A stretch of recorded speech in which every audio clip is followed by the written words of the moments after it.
sultan yıkıldı. Mescid-i Kufa'da sultan yıkıldı. Secdeden altı Kur'an yıkıldı.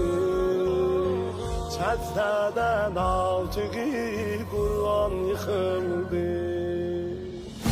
Ucaldı nalələr yerdən səmaya. Ədalət mənbəyi iman yıxıldı. Ədalət mənbəyi iman yıxıldı. Ahu veyla mola Əlican.